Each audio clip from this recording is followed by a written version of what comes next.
A lei que pune administrativamente a discriminação por homofobia completou 18 anos. Nós vamos falar sobre os impactos desta lei no programa Em Discussão Especial de hoje, com o coordenador de políticas para a diversidade sexual da Secretaria de Justiça e Cidadania, Marcelo Galego. Seja bem-vindo aqui à Rede Alesp. Obrigado, Priscila. Bom, para começar, vamos falar um pouquinho sobre esses 18 anos, né? A lei chegou à sua maioridade, mas e aí? Ela realmente é efetiva, tem funcionado e o que precisa mudar? Em primeiro lugar, obrigado pelo convite e não podemos deixar de destacar o pioneirismo dela, né? Desde o nascimento dessa lei aqui nessa casa, que num tempo recorde, ela foi aprovada e sancionada. Certo. Isso é um exemplo para o país. Em segundo lugar, foi um outro exemplo para o país, que foi a primeira lei que pune de forma administrativa todo ato de LGBTfobia no estado de São Paulo. Isso serviu de exemplo para o Rio de Janeiro e outros estados. Certo. Então, isso foi um posicionamento de um estado da federação, para assim, aqui nós não toleramos qualquer espécie de discriminação por LGBTfobia. Então, nesses 18 anos, tivemos muitos avanços. E nisso, muitas pessoas foram penalizadas. Isso é importante ressaltar. Né? Então, aqui ninguém está de brincadeira, não. Aqui é um estado sério, nós levamos a sério essa lei e nós queremos avançar. Como configura um ato de discriminação no caso do LGBT? Todo ato discriminatório, atentatório, né? Vexatório, constrangedor, são palavras técnicas, né? Mas tudo aquilo que possa atentar contra a dignidade de um LGBT, de forma constrangedora, intimidatória, vexatória, a pessoa, o ofensor, ele tem que responder pela lei. Existem muitas brincadeiras, né, que se fazem, né, que chegam e brincam, colocam nomes, apelidos. Essa parte também é considerada discriminação? A discriminação é quando a pessoa se ofende. Se ela não se ofender, não tem problema. Olha, existe um problema muito sério no Brasil, que tudo é brincadeira. É brincadeira contra a mulher, é brincadeira contra o negro, é brincadeira contra o índio, é muita brincadeira, sabe? Um Estado sério, ele não permite, não tolera esse tipo de brincadeira. Então, pouco importa se a pessoa aceita ou não, precisa ver o contexto como foi feita essa brincadeira, né? Se cabe ou não, ou se caberia ou não essa brincadeira. Então, em primeiro lugar, a gente tem que ter uma política clara, né? A política clara não posso cometer nenhum ato constrangedor e nem vexatório. Temos uma política clara, nós temos que ter tolerância zero. Eu não posso tolerar machismo, misoginia, racismo, não há mais espaço. Nós, em 18 anos, aliás, em muito mais tempo, por sinal, chegamos à conclusão que esse tipo de brincadeira, como uma grande amiga minha fala, ela fala que isso afia a faca da pessoa que mata, porque isso aí empodera a pessoa que ofende, isso aí empodera a pessoa que mata. Então, por isso que eu ouso falar em tolerância zero.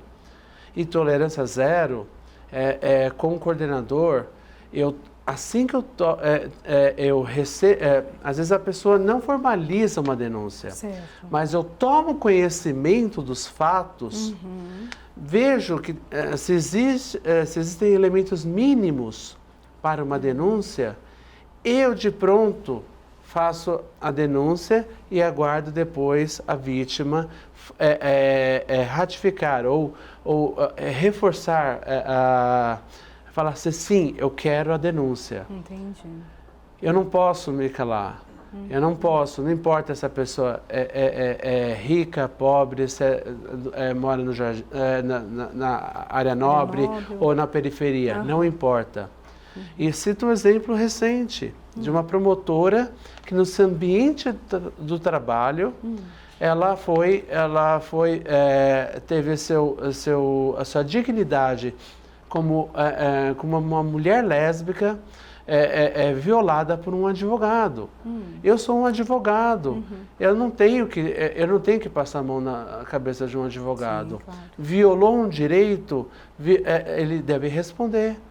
Então, de pronto, eu formalizei a denúncia e ela posteriormente ratificou o seu desejo de ter o processo administrativo instaurado. Eu queria que o senhor desse alguns exemplos, né, do que é a discriminação. Então, por exemplo, há no ambiente de uma boate. Em que situação ali pode haver uma discriminação? No caso, ali num tribunal, numa escola, em que momento pode ser configurada a discriminação? Olha, um exemplo clássico, o desrespeito do nome social das travestis e das pessoas transexuais. Isso é um ato constrangedor e vexatório. Por exemplo, eu olho para você, Priscila, eu estou vendo uma figura feminina. Pouco importa se o seu registro civil reflete outra situação. Então, se eu olhar para você e não respeitar o seu nome social, vamos, por exemplo, dizer que seu nome social é Priscila, eu estou colocando você numa situação constrangedora e vexatória. E sim, nós teríamos que aplicar a Lei 10.948. Isso é um exemplo muito claro. Um outro exemplo, por exemplo, é uma demissão direta ou indireta em razão da orientação sexual ou identidade de gênero. Um outro exemplo, por exemplo, são as piadinhas ou o discurso de ódio. Agora, muito comum pela internet, que a pessoa se sente empoderada de falar o que bem entende nas redes sociais. E a Secretaria da Justiça, muitas vezes, consegue encontrar a pessoa e instaurar o processo contra ela. Inclusive, aconteceu essa semana, né, de um jornalista, né, apresentador, que não sei se a palavra se diz assumido, mas ele já não é segredo, né? Ele é homossexual e daí um outro profissional colocou nas redes sociais como se fosse uma cota, né? Então, tirando o prestígio que ele tem como apresentador, né? Isso configuraria, então. Com certeza. Veja só, se ele é um apresentador, ele no mínimo tem seus méritos. Você não está aqui à toa, Priscila. Você estudou, você tem uma jornada na sua vida. Então, falar que você apresenta esse programa porque por uma cota, isso aí é desmerecer toda a sua jornada de vida. Isso aí é diminuir, é se sentir superior. Sabe? Não é à toa que o STF igualou a homofobia ao crime de racismo. Exatamente. Entendeu? O racismo, o que é? É a pessoa se sentir superior à outra. Então, isso a gente tem que combater. Por isso que nós temos uma política clara e temos que ter tolerância zero. No caso de uma denúncia, como fazer? Porque toda denúncia precisa de uma prova, né? Como a pessoa vai provar? Ela precisa ter testemunhas, ela precisa ter uma gravação. Quando é na internet, redes sociais, né, dá para fazer um print ali, ok, você tem uma prova, mas e quando não dá para provar, o que que faz? Olha, no primeiro ano da lei, eu acredito que a prova era muito mais difícil. Hoje, nós temos os smartphones, nós temos câmeras para todos os lados, nós temos pessoas circulando, nós temos ativistas atentos. Então, lógico que nós não podemos instaurar um processo contra um cidadão ou contra uma cidadã sem um mínimo de elementos né, probatórios, sabe? Senão fica a palavra de um contra o outro. Sim. E daí, o que acontece? Quando o processo é julgado improcedente, a pessoa violada tem uma segunda sensação de frustração. Sim. Primeiro, porque sofreu a violência. Segundo, por ter a sua denúncia julgada improcedente. Então, nós temos esse cuidado. E também, nós temos na Secretaria da Justiça um convênio com o Tribunal de Justiça, onde nós realizamos sessões de mediação, quando a vítima deseja. Certo. Daí, se ela desejar uma sessão de mediação, nós temos técnicos do Tribunal de Justiça, pessoas habilitadas em mediação, isso é inédito no país, mediação em direitos humanos, onde ofendido e ofensor sentam numa mesa, numa sessão sigilosa, onde ninguém, absolutamente ninguém, pode usar a discussão ali, nem pode gravar, não pode nada. E ali, nós muitas vezes construímos uma reparação. Às vezes, a vítima quer tão somente um pedido de desculpas. Sim. Mas, às vezes, a vítima quer algo mais. E esse algo mais que as técnicas e os técnicos do Tribunal de Justiça debatem, e nós temos um índice de sucesso muito grande. Por isso que nós temos um número até reduzido de processos instaurados. Porque essa lei, ela é muito mais educativa do que punitiva. Está mais do que provado que o estado punitivo não funciona. Se falar que o estado punitivo funciona, é uma falácia. Por quê? O feminicídio, por exemplo, ele aumentou a pena, mas diminuiu os casos de feminicídio? Não. Está mais do que provado que não. Então, com isso, muitas mediações resultam em capacitações, sensibilizações. Daí a coordenação de políticas para a diversidade sexual, ela vai muitas vezes no ambiente onde aconteceu os fatos e faz uma sensibilização. Que ali muitas vezes a gente forma multiplicadores de informação. Porque da onde surge o preconceito? Muitas vezes do desconhecimento. A partir da hora que a gente leva a informação para aquelas pessoas, nós conseguimos desconstruir. Porque a pessoa, nós temos uma grande missão. A pessoa aprendeu errado, nós temos que ajudar essa pessoa a desaprender e aprender o certo. E trabalhar com diversidade é trabalhar de forma transversal. Não é nada impossível, por exemplo, você ter uma denúncia de racismo cumulada com desrespeito à orientação sexual. E agora, recentemente, com a lei sobre intolerância religiosa, se ela tivesse ocorrido anos antes, nós teríamos uma tripla punição. Sim. Porque, por exemplo, nós já tivemos casos onde a pessoa foi chamada de bicha preta macumbeira. Quadraria já em 3... Em 3 leis administrativas do Estado de São Paulo. Sim. Né?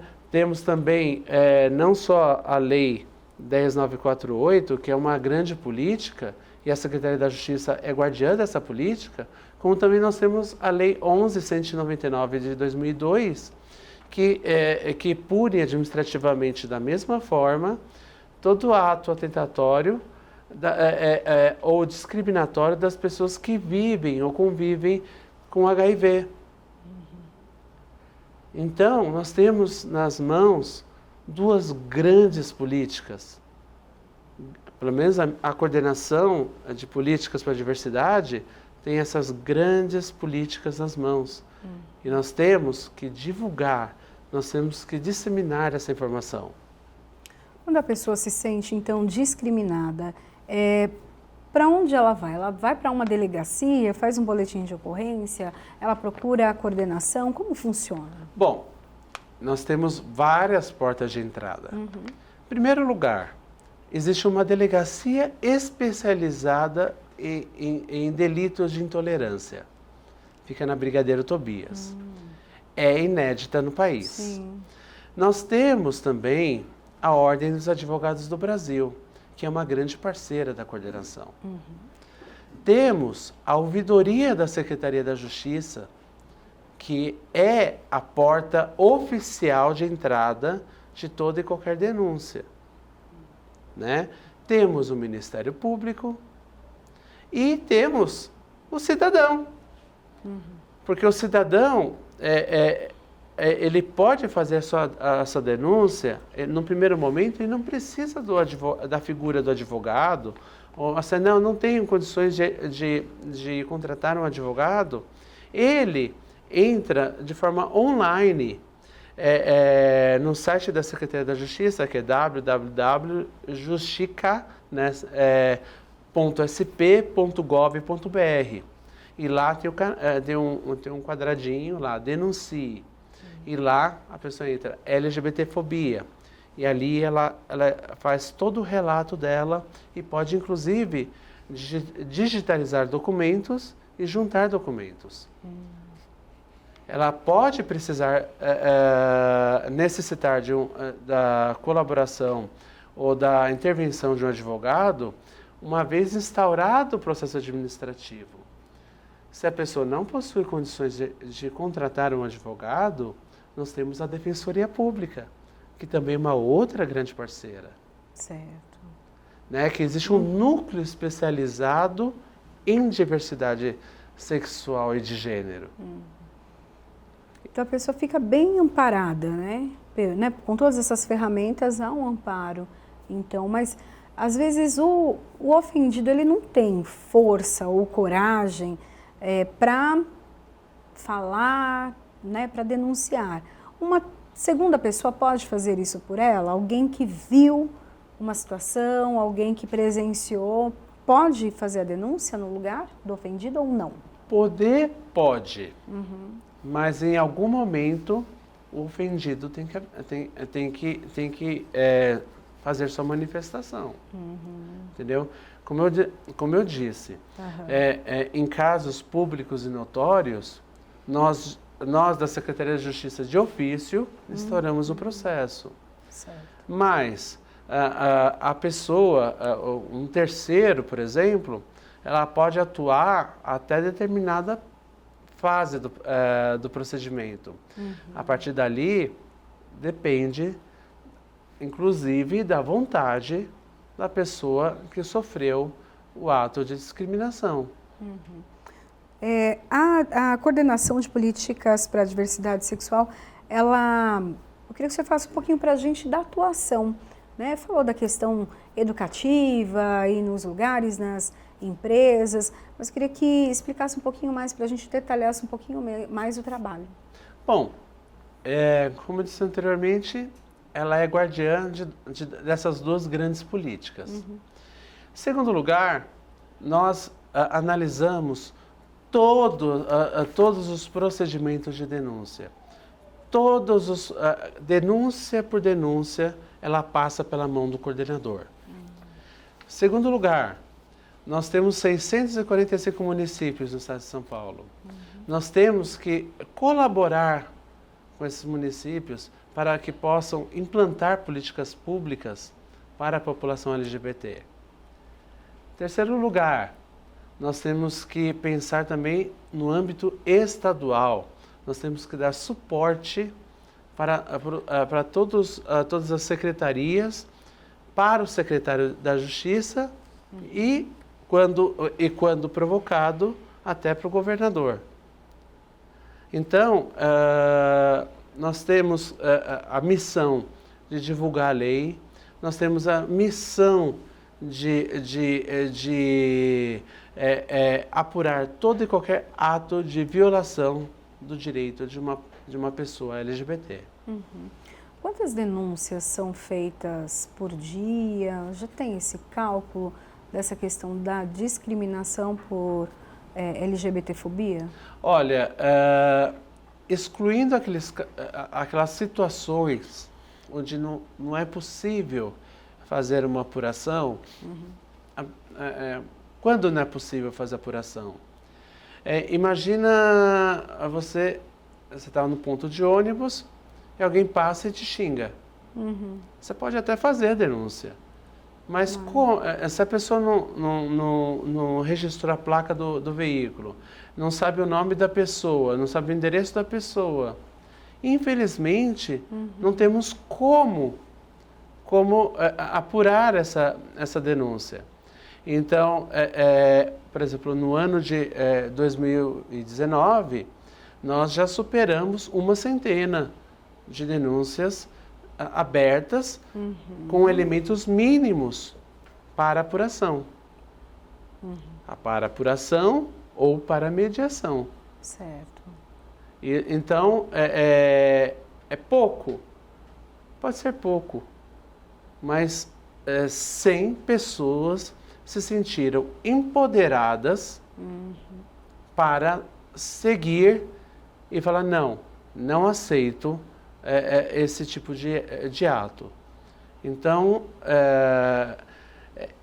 nós trabalhamos com a qualidade, né? Qualidade no atendimento dessa vítima desde a porta de entrada, né? E qualidade também na decisão.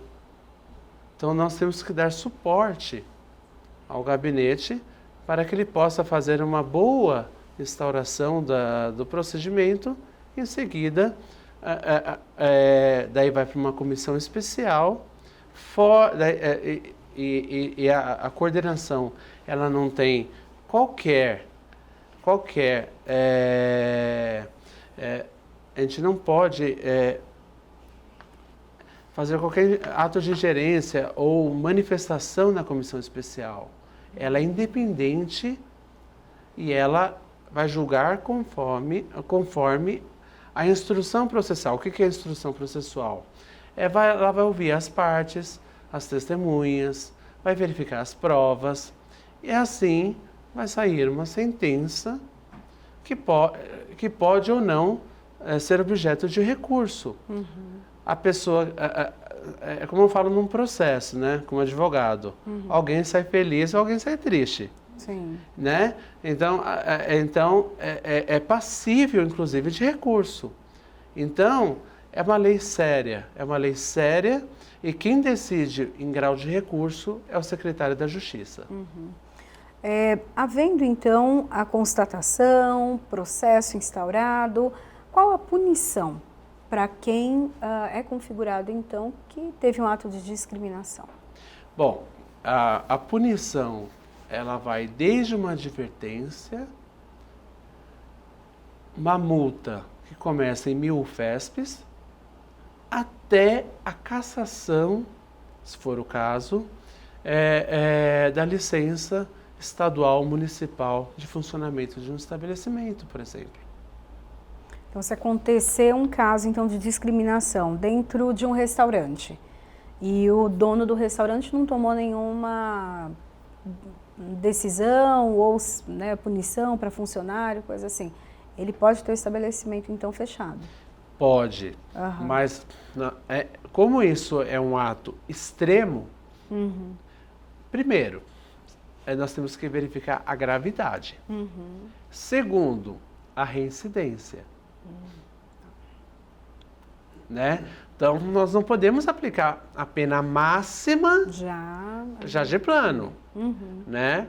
Então, mas se o ato for extremamente grave, é uma penalidade possível.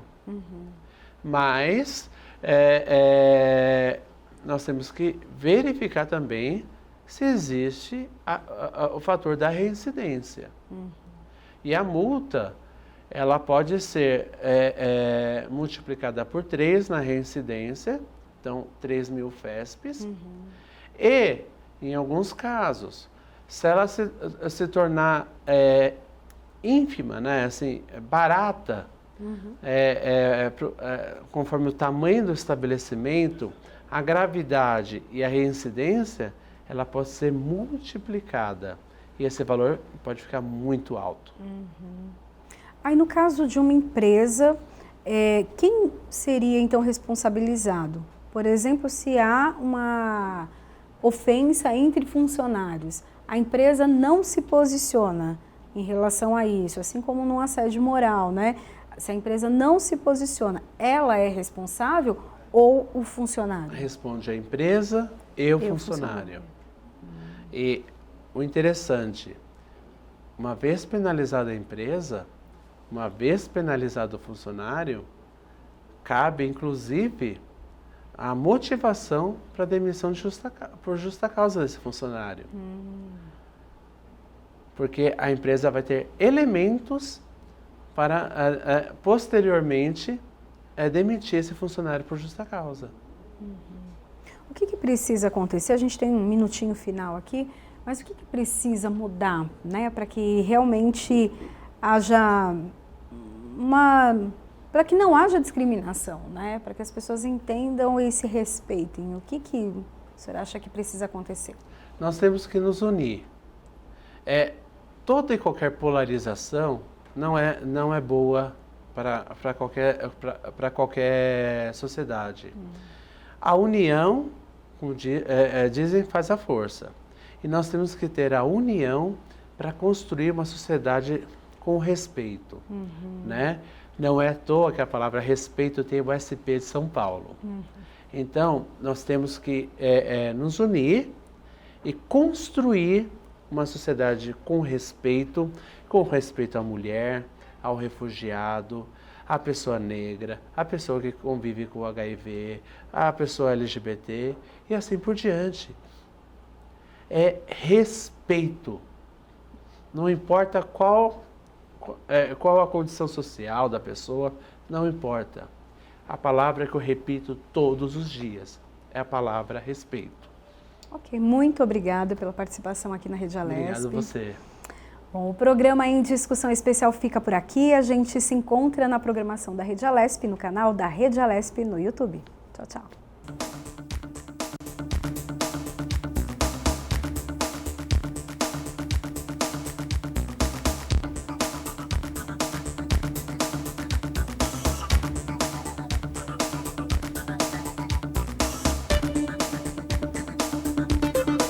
Vale a pena, né?